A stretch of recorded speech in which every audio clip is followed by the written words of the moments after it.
Welcome to your fun English journey through movies. Dive in.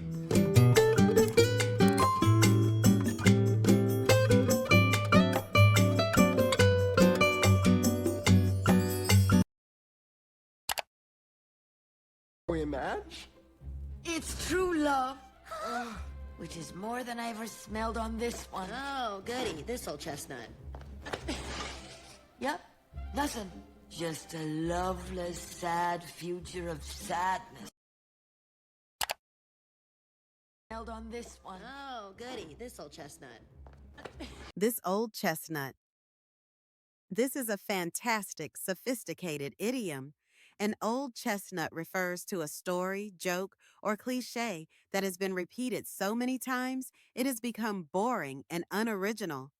Ember's mother is sarcastically dismissing the matchmaker's recurring prediction about her love life. The word goody adds another layer of dry sarcasm. Using this phrase shows a high level of fluency and wit. At the family dinner, Grandpa started telling that old chestnut about his fishing trip for the 100th time. It describes a story that everyone has heard many times before. The phrase implies a mixture of affection and mild annoyance at the predictability of the story. Yep, nothing. Just a loveless, sad future of sadness. Hyperbole for comedic effect. The phrase loveless, sad future of sadness is an example of hyperbole, an intentional exaggeration for emphasis or comedic effect. The repetition of sad and sadness is deliberately over the top. The matchmaker isn't making a serious prediction. She's being dramatic and humorous to tease Ember. Recognizing this kind of playful exaggeration is key to understanding informal, witty English. After missing the bus, he declared it the worst tragedy in the history of tragedies. It shows someone exaggerating a minor inconvenience into a major catastrophe for humorous effect. This kind of dramatic language isn't meant to be taken literally. It's a way to express frustration in a funny way.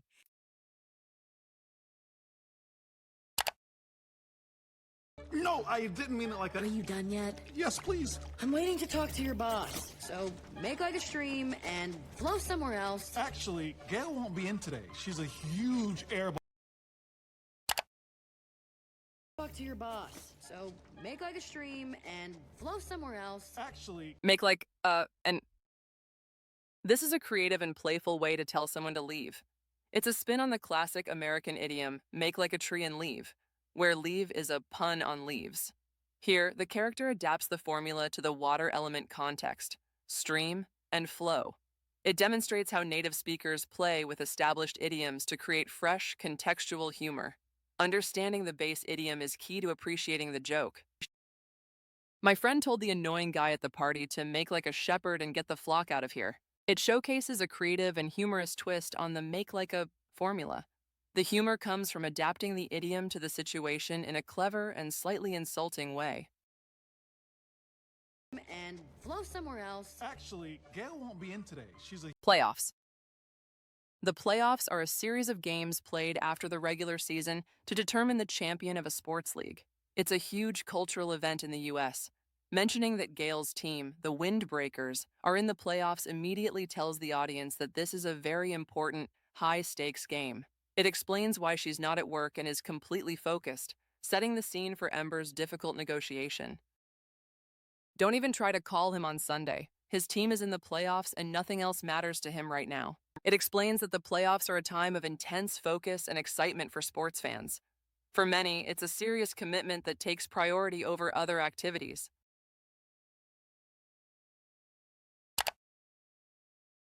Sorry, Ashfa. I don't know why that one got away from me. Oh, you are tense because of Big Red Dot sale tomorrow.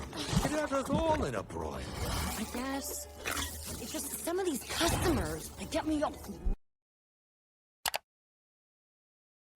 Sorry, Ashfa. I don't know why that one got away from me. Got away from me. When an emotion or situation gets away from you, it means you've lost control over it. It suggests an unintentional slip. Ember isn't talking about something literally escaping. She's explaining that her anger or temper spiraled out of her control unexpectedly. It's a great way to describe a moment where your emotions take over your actions. I only meant to say a few words, but the speech kind of got away from me, and I ended up talking for 20 minutes. It describes a situation where the speaker's original plan was overtaken by the moment, leading to an unintended outcome. It implies a lack of control rather than a deliberate choice. Sale tomorrow. It has us all in a broil. I guess. In a broil. This is a fantastic, less common idiom that perfectly fits the fire element characters. To be in a broil means to be in a state of agitation, confusion, or turmoil. It paints a picture of being heated and stressed. Bernie is saying the upcoming red dot sale is making everyone anxious and irritable. It's a much more descriptive and creative phrase than simply saying stressed out. After the computer systems crashed, the entire office was in a broil trying to meet the deadline. It describes a collective state of high stress and chaotic activity. The word broil effectively conveys a sense of being cooked by the pressure of the situation.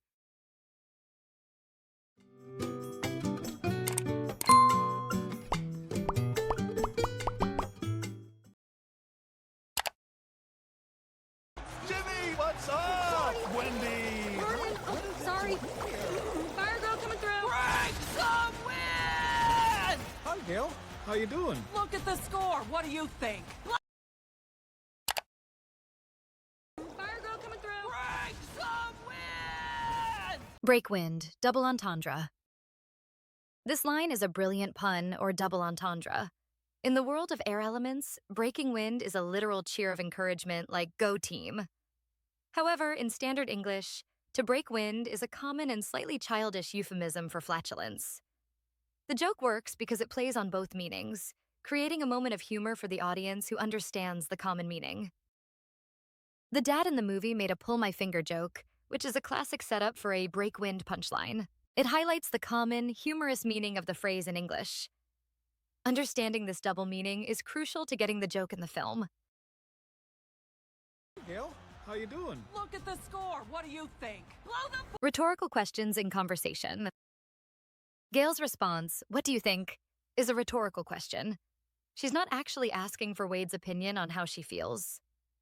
Given the context, a tense playoff game, the question implies the answer is obvious. She's stressed and annoyed because her team is losing. It's a slightly sharp, impatient way of saying, "Obviously, I'm not doing well." This is very typical of how people speak when they are agitated. Someone asks if you're tired after you've been working for 12 hours. You might reply, "What do you think?" It's a sarcastic or rhetorical way to confirm something that should be obvious from the context. The implied answer is, "Yes, of course I am."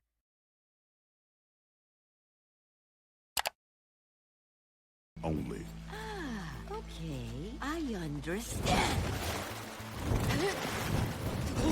You're surprisingly good at your job. You're surprisingly fast for your age. You have no idea. Ember! Oh, I'm so excited to finally meet you. You're surprisingly good at your job. You're Backhanded compliment. This is a perfect example of a backhanded compliment, a remark that seems like a compliment but also contains an insult. By adding the word surprisingly, the doorman implies that he had very low expectations of Ember's abilities. He's saying, "I thought you would be bad at this, but you're not." It's a passive-aggressive way of mixing praise with criticism. After I cooked dinner, he said, "That was actually delicious."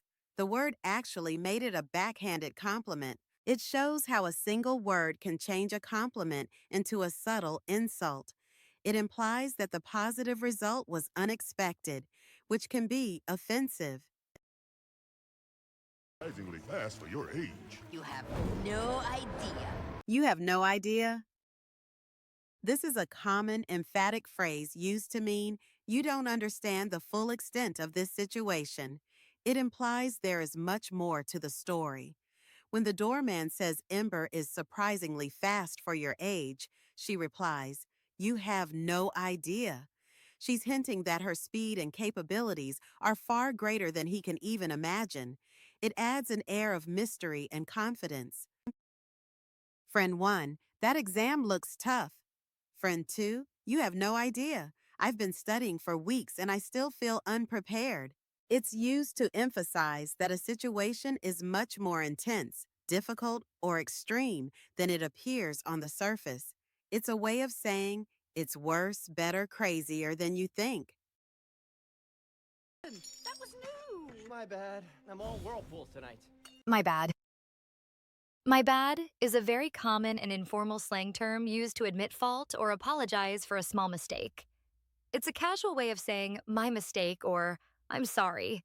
It originated in American street basketball and became mainstream.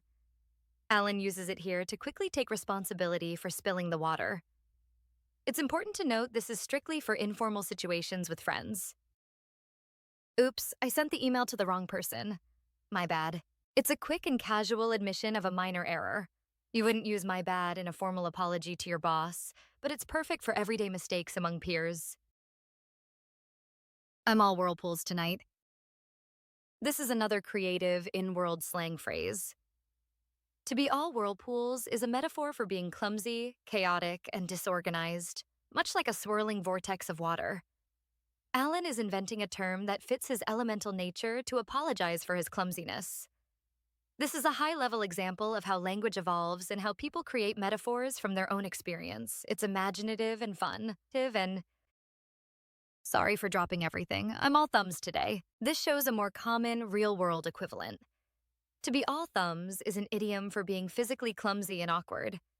Both phrases use a physical metaphor to describe a state of being uncoordinated.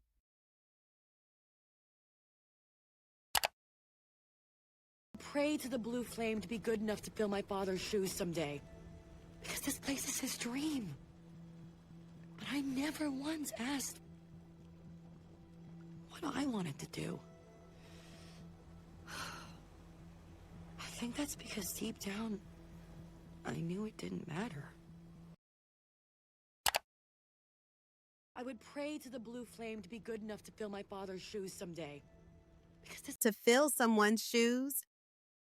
The idiom to fill someone's shoes means to take over a role or job from someone else and perform it as well as they did. It carries a sense of pressure and high expectations. Ember isn't talking about literal shoes. She's talking about the immense responsibility of successfully running the family business and living up to the standard her father set. It's a powerful metaphor for legacy and duty. The new CEO has a difficult task ahead to fill the shoes of the company's beloved founder. It describes what I wanted to do. the weight of never once. Throughout the entire difficult project, she never once complained. Hope you learned something cool today with English by Movie. Hit like, subscribe for more, and let's chat in the comments. Don't miss what's coming next. Bye for now.